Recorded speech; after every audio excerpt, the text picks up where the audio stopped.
Hey, Dr. Meredith, happy Friday. Alison, obviously, re-videoing and reposting 3B, Chapter 5, Question 8. What are the major controversies surrounding Homeland Security or the Department of Homeland Security? Numerous issues here that center primarily around budgetary items and implications and division of labor, and then also job performance. I think job performance right now is scrutinized for the Department of Homeland Security. And Snow doesn't address this, but the establishment of the Department of Homeland Security is a Bush presidency legacy. And I think that there are some negative connotations with that because of the war on terror, the war in Iraq and Afghanistan, and additionally the black eyes that Department of Homeland Security suffered under the Bush presidency following 9/11 with Hurricane Katrina, drug trafficking issues, border control, all of those things. And I think as Americans we are incredibly impatient, and we are very quick to respond negatively, and we disregard that some of these things have been in operation for decades.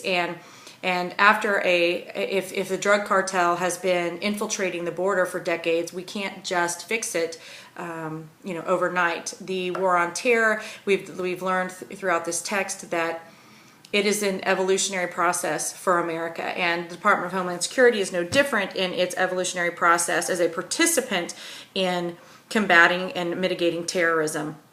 So I'm going to start with the growing pains that Snow mentioned. Absolutely, there were growing pains. It's part of the restructuring. It's a massive overhaul.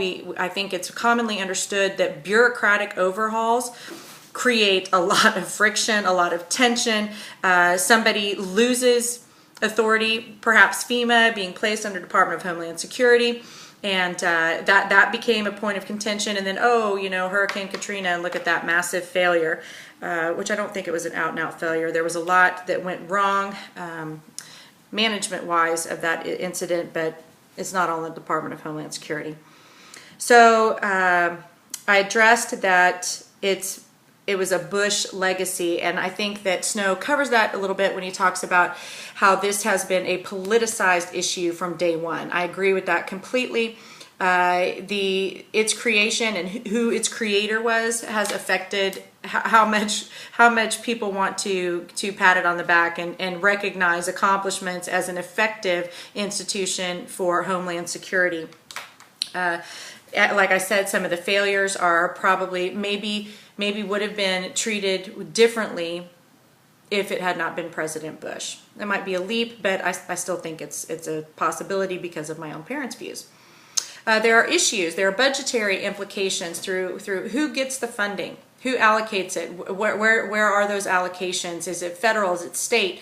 Is it a certain organization within Department of Homeland Security? These are all issues. Who gets what funding and who controls that funding remains an issue. It was all throughout Chapter 5. Talked about congressional oversight and allocating funds to all of the organizations and the branches of government. There are also issues of civil rights violations by the Department of Homeland Security, again, associated, Bush legacy. The U.S. Patriot Act, Guantanamo Bay, who's a detainee, who is a terrorist, who's a combatant. These things, I don't know if the Department of Homeland Security can recover from some of this. Snow speaks frequently about how we're still writing these final chapters, so it remains to be seen. But for now, these are negative implications, and they are associated with President Bush. Conflicting mandates. What is it that the Department of Homeland Security is supposed to be doing? What are its priorities? And is it national defense? Is it emergency preparedness? What does that look like? I think the global war on terror was its primary function, but it also has other responsibilities. And these are issues that bring the debate to such a level that to a boiling point. And I think it all stems from Bush.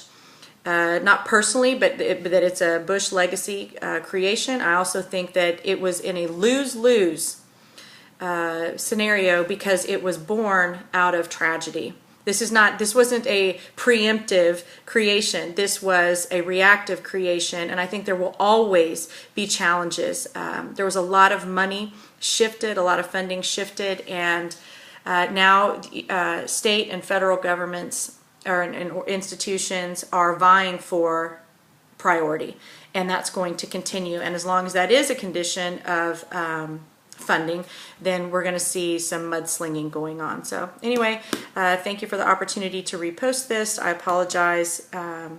This is not going to be a debate that goes away quietly, especially as presidents come in with different agendas and vision for Homeland Security. Thanks.